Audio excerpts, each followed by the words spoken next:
Hello viewers, তো আজকে যে টপিকটা নিয়ে আলোচনা করব সেটা হচ্ছে ইন্ডিয়ান নেভির তরফ থেকে একটি দুর্দান্ত একটি ভ্যাকেন্সি বেরিয়েছে।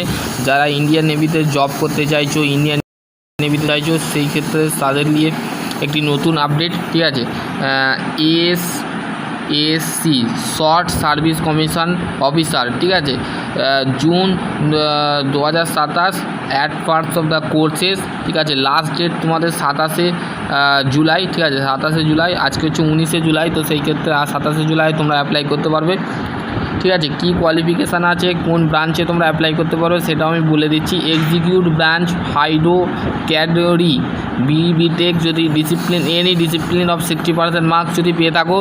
আর তোমাদের ওম্যান ম্যাক্সিমামের ক্ষেত্রে 10টা ভ্যাকেন্সি এবং vacancy 2 vacancy hydro for woman. ঠিক আছে, বর্ন হতে হবে, জন্ম তারিখ হতে হবে 2 জুলাই 2022 বা 1 জুন 2008। ঠিক আছে, 2022 নয়, 2002।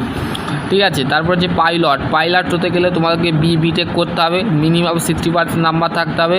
নেভেল এয়ার অপারেশন অফিসারের ক্ষেত্রে বিটেক লাগছে। লজিস্টিকের ক্ষেত্রেও BTech any discipline of first class পাচ্ছে। ঠিক আছে, MBA করে তাও যদি সেক্ষেত্রে ফার্স্ট ক্লাস থাকতে হবে। BSc BCom, BSc first class, PG diploma finance logistic উপরে যদি তোমরা করে থাকো তোমরা এখানে অ্যাপ্লাই করতে পারো। তারপর MCA বা MSc IT ফার্স্ট ক্লাস যদি করে থাকো তোমরা এখানে অ্যাপ্লাই করতে পারো। মেন অ্যান্ড ওম্যান মানে মহিলা, ছেলে, মহিলা, পুরুষ সবাই প্রার্থী অ্যাপ্লাই করতে পারবে। ঠিক আছে, বোঝা গেল। তারপর হচ্ছে নেক্সট ভ্যাকেন্সি কী বলেছে, নোবেল আর্মামেন্ট বিটেক লাগছে। ঠিক আছে, mechanical, electrical, electronics and micro electronics production, control engineering, information technology, computer application, meteorological, chemical, material science. ঠিক আছে, এর ক্ষেত্রে তোমাদের জন্ম তারিখ 2 জুলাই 2002। ঠিক আছে, তারপর হচ্ছে এডুকেশানের ক্ষেত্রে 60% নাম্বার থাকতে হবে এবং ম্যাথ এবং operationally of the branch BSc physics যদি থাকে তো সেক্ষেত্রে অ্যাপ্লাই করতে পারবে। MA হিস্টোরি 55% যদি থাকে তো সেক্ষেত্রে অ্যাপ্লাই করতে পারবে এডুকেশানের ওপরে। ঠিক আছে, engineering branch of general service BTech 60%, marine engineering, instrumentation engineering, production engineering, industrial engineering, aerospace engineering, automobile engineering, control engineering, instrumentation control engineering, metrology engineering, mechatronics engineering. তারপরে হচ্ছে দেখো এখানে তোমাদের সাবভেনশন তারপরে টেকনিক ইঞ্জিনিয়ার। তো এইগুলো তোমরা একটু পড়ে নেবে। ঠিক আছে, যদি তোমাদের না বুঝতে পারো তো অবশ্যই কমেন্ট সেকশানে কমেন্ট করবে, আমি তোমাদের বলে দেবো। ঠিক আছে, বোঝা গেল।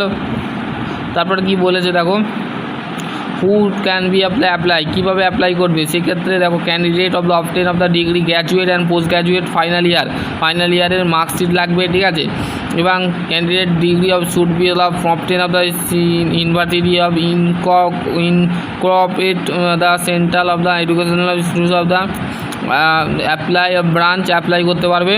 ঠিক আছে, এখানে তোমাদের বলে দিয়েছে the candidate of the require of the full educational of the above the before the in exam 2027। ঠিক আছে, এখানে তোমাদের সেটা বলে দিয়েছে, বোঝা গেল।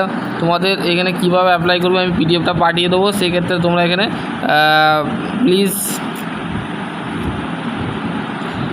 কেয়ারফুলিভাবে ইনফরমেশানগুলো একটু পড়ে নেবে।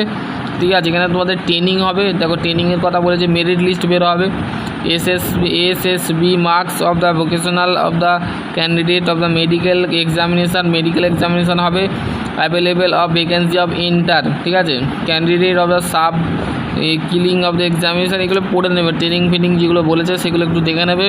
ঠিক আছে, আর নর্মালি যেটা আমি তোমাদের বলে দিলাম। তো আশা করছি তোমাদের যদি আর কোনো কোয়ারি থাকে অবশ্যই কমেন্ট সেকশানে কমেন্ট করে। ভিডিওটা কেমন লেগেছে অবশ্যই বন্ধুদের সাথে শেয়ার করে দেবে। চলো আজকের টপিক এখানে এন্ড করছি। সকলে ভালো থেকো, সুস্থ থেকো, থ্যাংক ইউ।